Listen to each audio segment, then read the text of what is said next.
Hello guys, स्वागत है आपका सिटीजन सी चैनल पर। और आज आप देखने वाले हो 2024 में ही रिलीज हुई horror slasher thriller movie the strangers chapter 1 का ब्रेकडाउन, जिसके डायरेक्टर हैं रैनी हार्लिन, जिन्हें जाना जाता है एक्सॉर्सिस्ट द बिगिनिंग और नाइटमेयर ऑन एल्म स्ट्रीट 4 के लिए। द स्ट्रेंजर्स फ्रेंचाइज की ये तीसरी फिल्म है, लेकिन ना तो ये कोई सीक्वल है ना ही प्रीक्वल। इसे पिछली दोनों मूवीज से जोड़कर ना देखे, ये एक नई ट्रायलॉजी की शुरुआत है। इसके बाद 2 मूवीज और आएंगी, चैप्टर 2 और 3, जो कि इसी साल रिलीज हो सकती है। अभी भी कंफ्यूज हो तो इसके बारे में A to Z सारी जानकारी आगे दूंगा, कुछ मजेदार फैक्ट्स के साथ। अभी ज्यादा देर ना करते हुए जल्दी से स्टोरी स्टार्ट करते हैं।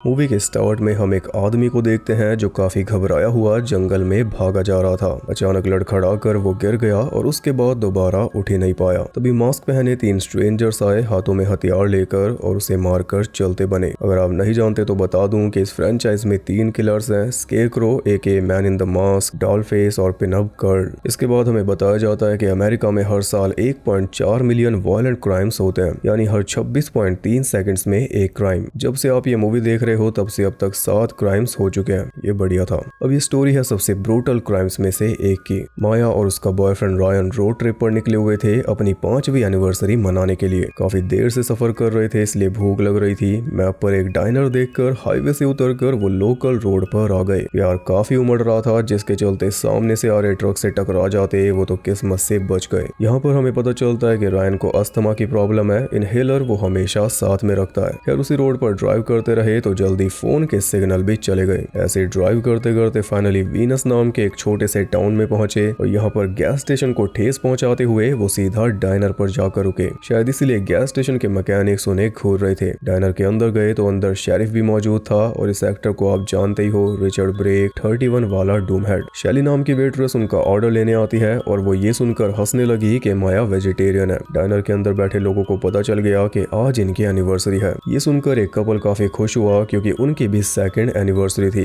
ईडन और नील। बस फर्क ये था कि उनकी शादी की एनिवर्सरी थी और इनकी डेटिंग की। जैसे इन्होंने ये बात बताई, हर एक के एक्सप्रेशन बदल गए। अचानक से सबके सब रूड हो गए कि 5 साल में एक अंगूठी नहीं पहन पाए। डाइनर के अंदर कौन कौन है वो भी देख लेते हैं, कहीं सीक्वल में काम आ जाए। वेट्रेस है शैली और एनी, डाइनर की ओनर है कैरोल, इनके अलावा एक कुक है, शेरिफ के साथ डेप्यूटी बैठा है, और इन सबसे अलग एक सीरियस सा आदमी भी बैठा हुआ है। खैर खाना खाने के बाद दोनों जा रहे थे, तभी देखते हैं कि अंदर एक आदमी का मिसिंग पोस्टर लगा हुआ था, जेफ मॉरल। ये वही आदमी है जिसे हमने फिल्म के स्टार्टिंग में मरते हुए देखा था। वो भी इस डाइनर पे रुका था, उसके बाद गायब हो गया। मतलब हमने तो देखा ही है कि मार दिया गया, और मेन बात यह है कि 2017 में गायब हुआ था। ये दोनों निकलने की तैयारी में थे, लेकिन कार स्टार्ट ही नहीं हो रही। बार बार ट्राई करके देख लिया, लेकिन कोई फायदा नहीं हुआ। तभी अचानक मैकेनिक रूडी उनके पास आ गया बिना बुलाए। कार को चेक करके वो बताता है कि इसका ऑल्टरनेटर खराब हो चुका है, मंगाना पड़ेगा, जिसमें टाइम लगेगा। कार कल मिलेगी, तो आज रात तुम्हें यहीं पर रुकना होगा। पास में ही एक घर है, उसे ऑनलाइन रेंट पर ले लो, यानी एयरबीएनबी से। वो घर जो नाम के आदमी का है, जो सिर्फ हंटिंग के टाइम पर उस घर में रहता है, वरना रेंट के लिए डाल देता है। ये सब सुनकर रायन से रहा नहीं गया। उसने सीधा बोल दिया कि तुम हमारे साथ स्कैम कर रहे हो, जब हम आए थे तब भी घूर रहे थे, ये सब तुमने किया है। मैंने जल्दी से उसका मुंह बंद करवा दिया, वरना गर्मा गर्मी बढ़ जाती। हालात देख कर ही मुंह खोलना चाहिए। किसी अनजान टाउन में ये फंस चुके हैं, तो आखिरी काम जो ये कर सकते हैं वो है लोकल्स के साथ लड़ाई। अगर इनके साथ स्कैम हो भी रहा है तब भी ये कुछ नहीं कर सकते, एक्सेप्ट कर लेना चाहिए। लड़ाई करने से कार चल पड़ेगी क्या? वो तो फिर भी ठीक करवानी पड़ेगी, और ठीक करने वाला भी सिर्फ यही है, तो जबान चलाकर अपना और नुकसान क्यों करना। बस सीख ले लो कि आगे से क्या नहीं करना। खराब सिचुएशन से सबक लो, सबक बनो मत। ये सब कुछ 2 बच्चे बड़े ध्यान से देख रहे थे। इन्हें चर्च गैदरिंग का पैम्फलेट देकर वो पूछते हैं कि क्या तुम सिनर हो? तो रैन कहता है कि वो तो हम सब हैं। अरे इनके बाल नहीं देख रहा क्या? फिर वो टाउन के बाहर वाला घर इन्होंने बुक कर लिया, और शैली भी अपने घर घर जा रही थी तो उसने इन दोनों को इनके घर तक छोड़ दिया, जिसके बाहर एक बाइक भी खड़ी थी। अंदर से घर पूरा साफ सुथरा शानदार था। अंदर जाते ही रायन फ्रिज में बियर लगाने लगा, तभी देखा कि फ्रिज तो काम कर ही नहीं रहा। फ्रिज के ऊपर घर के ओनर का नंबर था, तो माया ने फोन करके उसे बता दिया कि फ्रिज चल नहीं रहा, हो सके तो किसी को भेज दो। इसी बीच हमने देखा कि घर के बाहर पिंजरे में चिकन भी बंद थे। अगर ओनर यहाँ रहता ही नहीं तो इन्हें पालता कौन है। खैर अभी इन्हें बहुत सारा काम करना था और काम में लग भी गए थे कि तभी किसी ने बहुत जोर से दरवाजा नॉक किया। कोई लड़की थी जो पूछ रही थी क्या कैमरा है। रायन ने बोला नहीं। काफी देर तक वो एकदम शांत खड़ी रही, फिर आराम से चली गई। और क्योंकि अंधेरे में उसकी शक्ल दिखाई नहीं दी, इसलिए अब रायन ने बाहर की लाइट जला दी। और अजीब बात यह थी कि वो लड़की अब भी दूर से इन्हें देख रही थी, फिर पलक झपकते ही गायब हो गई। अब जाकर रायन को याद आया कि इनहेलर तो कार में ही रह गया। जो चीज जरूरी है वही तो याद रहेगी। बियर ले आए और क्या चाहिए। रायन कहता है कि बाहर जो बाइक खड़ी है उसे लेकर टाउन में जाता हूँ और इनहेलर लेके आ जाता हूँ। तो माया कहती है कि कुछ खाने के लिए भी लेते आना। रायन तो चला गया और उसके जाने के बाद माया अपनी दोस्त डेबी से बात कर रही थी कि तभी अचानक बाहर से कुछ आवाज आई। माया ने सोचा कि शायद रायन वापस आ गया, लेकिन वो रायन नहीं था, वही लड़की थी। इस बार भी उसने सेम सवाल पूछा क्या कैमरा है। वो तो माया ने दरवाजा खोला ही नहीं, उल्टा उसने कुंडी लगा ली। लेकिन ऐसा करते ही उस लड़की ने फिर से नॉक किया और फिर से वही सवाल पूछा। अब माया को भी घबराहट हो रही थी क्योंकि सुनसान जगह पर ये अकेली है। वो तो फिर भी ठीक था, लेकिन रात में इस सुनसान जगह पर भी कोई इसे परेशान कर रहा है, वो घबराने लायक बात है। पर बात इससे भी थोड़ी ज्यादा खतरनाक है, इसका इसे अंदाजा नहीं। अभी तो इसे यही लग रहा है कि जो भी है घर के बाहर है, घर के अंदर मैं सेफ हूँ। और यही बात तो ये नहीं जानती कि घर के अंदर भी कोई मौजूद है। खैर जब वो लड़की चली गई तो माया को लगा कि चलो जान छूटी। वो अपना फोन उठाने लगी तो फोन उसे मिला ही नहीं। जहाँ पर रखा था वहाँ से गायब था। थोड़ा ढूंढा तो कहीं और रखा हुआ मिला, पर माया ने सोचा कि शायद बियर का असर है। लेकिन तभी उसे किसी के लोरी गाने की आवाज आने लगी, वो भी घर के बाहर से। उसने रायन के पास फोन किया लेकिन लगा नहीं। तब वो बैक डोर से बाहर चेक करने भी गई, लेकिन कोई दिखा नहीं। इसके बाद उसने सोचा थोड़ा पियानो प्ले किया जाए। वो अपने में मस्त थी और स्केकरो आराम से उसके पीछे बैठकर म्यूजिक एंजॉय कर रहा था। उधर रायन ने टाउन में पहुंचकर इनहेलर ले लिया, लेकिन तभी रूडी ने आकर उसे पकड़ लिया। रूडी उस पे गुस्सा कर रहा था कि पहले बताना चाहिए, ये कोई तरीका नहीं है। उससे पीछे छुड़ाकर रायन बर्गर लेने पहुंचा तो वहां पर डाइनर वाले लोग बैठकर बियर पी रहे थे। एनी, रूडी का चेला डगी और वो कपल। वो बर्गर ऑर्डर करता है तो उसे फिर से वही चर्च वाला पैम्फलेट दिया जाता है जो उन बच्चों ने भी दिया था। इधर माया आराम से नहा रही थी और उससे भी ज्यादा आराम से स्केकरो सारा कार्यक्रम देख रहा था। मोह माया में फंस चुका है। जब तक माया को कुछ फील हुआ तब तक गायब। फिर जैसे ही वो नहा कर निकली लाइट चली गई। ऐसे ही पूरे घर को छानते छानते फ्यूज बॉक्स उसे मिल गया, लेकिन साथ में डॉल फेस भी, जिसे देखकर डर के मारे वो ऊपर जाकर एक रूम में छुप गई। वो साफ साफ ऊपर आते हुए पैरों की आवाज सुन पा रही थी। कोई दरवाजे तक भी आ चुका था। माया को लगा कि अब वो नहीं बचने वाली, लेकिन जो आया था वो रायन था। उसे देखकर माया को थोड़ी राहत मिली। माया ने उसे सब कुछ बता दिया तो सबसे पहले रायन ने फ्यूज बॉक्स तक जाकर पावर ऑन की और फिर माया को समझाया कि अंधेरे में जो तुमने देखा था वो रूम में लगी पेंटिंग थी। कुछ तुम नशे में हो, कुछ अंधेरे और अकेलेपन का डर था, इसलिए तुम्हें ऐसा लगा होगा। माया भी मान गई, लेकिन तभी फिर से दरवाजे पर नॉकिंग हुई। रायन ने गुस्से में जाकर दरवाजा खोला तो देखा कि लड़की तो काफी दूर खड़ी थी, पर अब बहुत हो गया। रायन सीधा उसके पास गया तो वो अजीब तरीके से भाग गई, जैसे बत्तख भाग रही हो। इससे रायन को कंफर्म हो गया कि टाउन के कोई टीनेज बच्चे हैं जो इनके साथ प्रैंक कर रहे हैं। इन्हें ज्यादा सीरियसली नहीं लेना, अगर दोबारा आई तो सीधा पुलिस बुलानी है। फिर दोनों खाने बैठे तो रायन बहुत ज्यादा केचप गिरा रहा था, लेकिन अचानक से थोड़ा पतला सा केचप गिरने लगा। जल्दी वो समझ गए कि ये तो खून है। ऊपर देखा तो ऊपर एक मरे हुए चिकन को लटका रखा था। अब उन्हें एहसास हुआ कि घर के अंदर सच में कोई आया था। दोनों जल्दी से खिड़की दरवाजे लॉक करने लगे। माया दरवाजा लॉक करने गई, तभी सीधा कुलाड़ी अंदर आई। भगवान की माया है जो ये बच गई। स्केकरो दरवाजे को चीरने में लग चुका था। ये दोनों जल्दी से रूम में जाकर छुप गए। रूम के दरवाजे को ब्लॉक किया तो देखा कि दरवाजे के ऊपर खून से हेलो लिखा हुआ था, स्माइली फेस के साथ। यानी ये खेल में फंसते जा रहे हैं। स्ट्रेंजर्स को पहले से पता था कि ये रूम के अंदर ही भागेंगे। अब तीनों स्ट्रेंजर्स घर के अंदर आ चुके। डॉल फेस माया को बता रही है कि मैं बेहतर पियानो बजा सकती हूँ। इतने में स्केकरो ने रूम का दरवाजा भी तोड़ दिया, लेकिन कुछ किया नहीं, बस इन्हें देखकर वापस चला गया। ऐसे में सबके मन में यही सवाल उठता है कि ये ऐसा क्यों कर रहे हैं, और इसी सवाल के ऊपर ये पूरी फ्रेंचाइज बेस्ड है। Why are you doing this to us? Because you were home. इसी लाइन की वजह से ये फेमस हुई। खैर तीनों स्ट्रेंजर्स घर से चले गए। उनके जाते ही ये दोनों नीचे आए तो रायन को उसका फोन मिल गया, टूटा हुआ स्माइली फेस के साथ, और माया का फोन कहाँ पर है उसे पता ही नहीं। फिर दोनों जल्दी से बाहर निकले कि बाइक लेकर भाग जाएंगे, लेकिन स्केरक्रो ने इन्हीं के सामने बाइक को उड़ा दिया। कोई चारा ना पाकर दोनों को वापस घर में आना पड़ा, और इतना तो वो समझ चुके थे कि उन्हें भी हथियार चाहिए। अब क्योंकि ये एक हंटर का घर है तो बंदूक इसमें जरूर होगी। इन्हें बाहर वाले शेड को चेक करना होगा, लेकिन बाहर जाएंगे कैसे? स्केरक्रो और पिनअप गर्ल पूरी फॉर्म में है। माया ने थोड़ा दिमाग चलाया कि इस घर में क्रॉल स्पेस है, यानी घर के नीचे थोड़ी जगह है, उसी के थ्रू ये बाहर निकलेंगे। एक वेंट के जरिए दोनों नीचे पहुंच गए और बहुत सावधानी से बिना किसी आवाज के रेंग रेंग कर आगे बढ़ रहे थे। तभी एक चूहा आकर रायन के ऊपर बैठ गया। अब इससे ज्यादा हॉरर और क्या लोगे। रायन ने उसे छिटका, दोनों फिर से आगे बढ़े, पर इस बार एक कील माया के हाथ के आर पार हो गई, जिसके चलते थोड़ी आवाज भी निकली, पर रायन ने मामला संभाल लिया। ऊपर वालों को शक नहीं हुआ। रायन ने आराम से कील निकालकर हाथ पर कपड़ा बांध दिया। फिर बाहर निकलकर दोनों शेड की तरफ भाग रहे थे, तभी चोट खाकर रायन गिर पड़ा।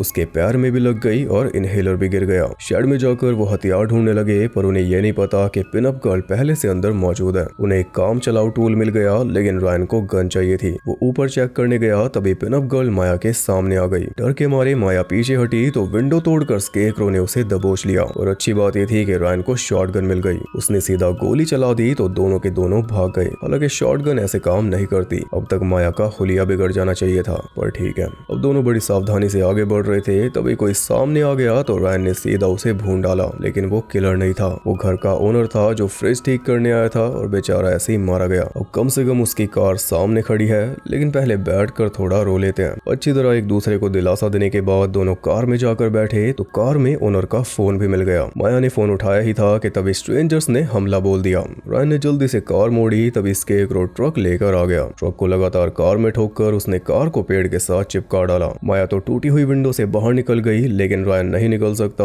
उसका पैर फंस चुका है। वो माया को कहता है कि तुम भाग जाओ, तो माया कहती है कि तुम्हें छोड़कर नहीं जाऊंगी। फिर 2 सेकंड में चली भी गई। रायन ने शॉटगन रेडी की, लेकिन स्केरक्रो ट्रक में था ही नहीं। उसने सामने से अटैक कर दिया। रायन ने गोली चलाई, तब जाकर वो भागा। ये वैसे किलर्स नहीं है जो अड़े रहते हैं, ये टाइम के हिसाब से भाग भी जाते हैं अजीब तरह से। उसके जाने के बाद रायन फ्री होकर बाहर निकला और माया को ढूंढने निकल पड़ा। माया जंगल में भागती जा रही थी क्योंकि डॉल फेस उसके पीछे थी। एक जगह जाकर वो पत्तों के बीच छुप गई। डॉल फेस आई, लेकिन उसे देख नहीं पाई। ये आइडिया काम कर गया, या फिर क्या पता देख भी लिया हो। इनका तरीका यही है मजे लेने का। उसके जाते ही माया ने पुलिस को फोन किया, लेकिन सिग्नल वीक था। वो सिर्फ घर का एड्रेस बता पाई। इतने में ही फोन कट गया। तभी वो देखती है कि उसके बराबर में कीड़े लगी हुई एक सड़ी गली पुरानी लाश पड़ी थी, और ये लाश उसी आदमी की है जिसे हमने स्टार्टिंग में मरते हुए देखा था, वही मिसिंग पोस्टर वाला। ये इसकी घड़ी देखकर पता चला। माया ने फिर से भागने की कोशिश की, लेकिन इस बार डॉल फेस उसे नॉक करके साथ ले गई। इधर रायन को सांस लेने में दिक्कत हो रही थी और इनहेलर भी उसके पास था नहीं, और किस्मत से उसे एक बॉटल मिल गई जिससे उसने इनहेलर वाला काम ले लिया। आवाज सुनकर स्केरक्रो आया, लेकिन तब तक रायन आगे बढ़ चुका था। आगे उसे पिनअप गर्ल मिल गई जो पूरी पागल थी। वो तो जोर जोर से हंस के रायन को चिढ़ा रही थी। रायन ने डिसाइड किया कि इसे मार ही देता हूँ, लेकिन तभी स्केरक्रो ने आकर रायन को नॉक कर डाला।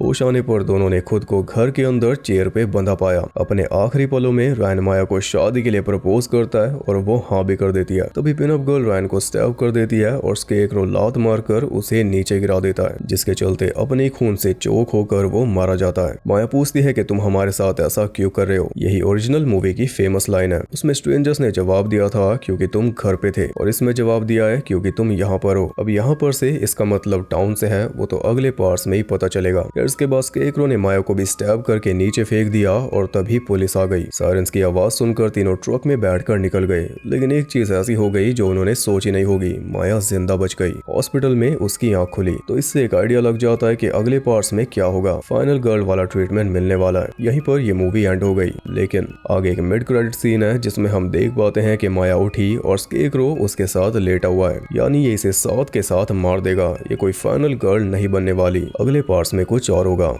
मुझे ऐसा नहीं लगता। ये सिर्फ हमें भटकाने के लिए हो सकता है। अगले पार्ट में पता चलेगा कि ये तो माया का वहम था, ट्रॉमा की वजह से उसे दिखा, ऐसा मुझे लगता है। अगले पार्ट्स माया के ऊपर ही बेस्ड होंगे। वो जवाब तलाशेगी कि आखिर ऐसा क्यों हुआ, रायन को क्यों मरना पड़ा। इस सारी पहेली में टाउन का भी रोल होगा। ये टाउन के लोगों को देखकर लगता है, और मुझे तो ऐसा ही लगता है कि उनके ऊपर इसलिए अटैक किया गया क्योंकि वो सिनर थे। टाउन के लोग बहुत ज्यादा रिलीजियस हैं, तो जब भी कोई सिनर इनके टाउन में आ जाता है तो ये उसे फंसा कर मार देते हैं। पूरा सिस्टम इसमें शामिल है, पुलिस भी। शायद ऐसा ही होगा। अब अगर मूवी की बात करें तो ये कोई बहुत ज्यादा खास नहीं है, अधूरी लगती है। ओरिजिनल के अंदर जो टेंशन और चिलिंग वाइब थी वो इसमें नहीं दिखी। उस मूवी का फील एकदम अलग है, इसलिए वो फेमस भी है। बहुत ही क्रीपी वाइब है उसकी, अजीब सा सस्पेंस है, वो आपको देख कर ही पता चलेगा। ये उसी की टोन पर बनाई गई है, लेकिन वैसी बन नहीं पाई। वैसी नहीं भी बनी तब भी कोई दिक्कत नहीं है। अगर अगले पार्ट्स बेहतर हुए, अच्छे रिवील्स आए, स्टोरी बेहतर हुई तो इसकी वैल्यू भी अपने आप बढ़ जाएगी। इसके स्टार्टिंग में जो आदमी मरा था उसकी गलती क्या थी वो भी दिखाया जाए, उससे टाउन के लोगों का क्या हिसाब किताब है वो भी पता चल जाएगा। बाकी अगर आप ओरिजिनल के ऊपर भी वीडियो चाहते हो तो वो भी बता सकते हो, पर मैं हाईली रिकमेंड करूंगा कि पहले आप खुद उस मूवी को देखो। इसकी टाइमलाइन को लेकर भी लोग कंफ्यूज हैं। इन 3 चैप्टर्स को आप पहली 2 मूवीज से अलग रखो, उनके साथ मत जोड़ो। ये एक अलग कहानी है सेम यूनिवर्स की। इसे नई ऑडियंस को ग्रैब करने के लिए बनाया गया है। जो फ्रेश ऑडियंस है उसे स्ट्रेंजर्स वाले यूनिवर्स से परिचित करवाना है, जैसे कि कई फ्रेंचाइज करवा चुकी हैं। Scream, evil dead, saw, Insidious और एक्सॉर्सिस्ट ना ही करवाते तो अच्छा होता, पर इन पुरानी फ्रेंचाइजीज ने एक नई फैन फॉलोइंग बनाई है। जो नया एज ग्रुप तैयार हुआ है उसे लपेट लो,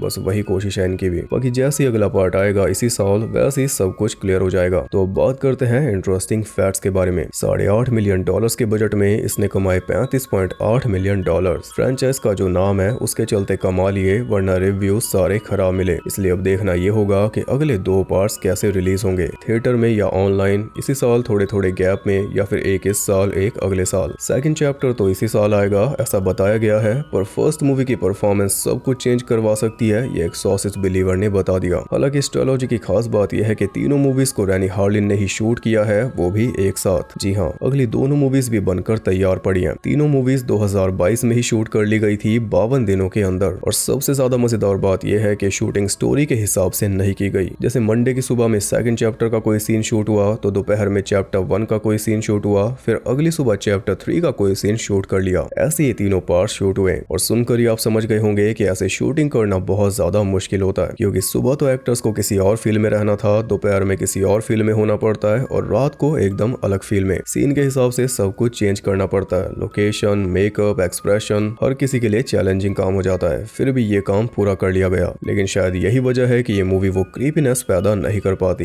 अगर ऐसे बार बार एडजस्ट करना पड़ेगा तो एक्टर्स को भी दिक्कत होगी और वो ऑडियंस को भी दिखेगी। अगले 2 पार्ट्स देखने के बाद एकदम क्लियरली पता चल जाएगा कि आखिर ये मूवीज कैसे शूट हुई। एफिशिएंसी दिखाने के चक्कर में ही गड़बड़ हुई। वैसे अगर आप देखो तो ये 3 पार्ट्स बनाए गए हैं, वरना ये एक ही मूवी थी। स्क्रिप्ट 280 पेज की थी जिसमें आइडियाज थे। डायरेक्टर और प्रोड्यूसर ने इन्हें 3 पार्ट्स में बांट दिया तो ये ट्रायलॉजी बन गई, वरना वैसे अब ये 4.5 घंटे की मूवी है। ऐसे भी रूमर्स हैं कि तीनों पार्ट्स के रिलीज होने के बाद डायरेक्टर एक सुपर कट रिलीज करेंगे जिसमें तीनों पार्ट्स एक साथ मर्ज होंगे, यानी वो 300 मिनट की फिल्म होगी। अगर ऐसा हो गया तो ये आज तक की सबसे लंबी हॉरर मूवीज में से एक बन जाएगी। नहाने वाला जो सीन था वो मैडलिन पेश का ही आइडिया था। नहाते टाइम सबको ऐसा लगता है जैसे कोई देख रहा है, बस वही डर इसमें डाल दिया गया। तो ये थे कुछ अनसुने फैक्ट्स। आई होप आपको पसंद आए। वीडियो पसंद आई तो लाइक करना, और जिसने भी ओरिजिनल मूवी देखी है वो जरूर बताना कि इसमें और उसमें क्या फर्क है। बाकी ऐसी और इंटरेस्टिंग वीडियोस देखने के लिए चैनल को सब्सक्राइब करके बेल नोटिफिकेशन को ऑल पर सेट कर लो, ताकि मैं भी यूट्यूब से पूछूं कि तुम ऐसा क्यों कर रहे हो, रीच क्यों खा रहे हो। और ज्यादा कनेक्टेड रहने के लिए आप मुझे इंस्टाग्राम पर फॉलो कर सकते हो, ट्विटर पे फॉलो कर सकते हो, थ्रेड पे फॉलो कर सकते हो, टेलीग्राम पे फॉलो कर सकते हो, और जहां चाहो वहां पे फॉलो कर सकते हो। नीचे सारे लिंक्स हैं। मैं आपसे मिलूंगा अगली वीडियो के साथ, तब तक के लिए सबको बाय।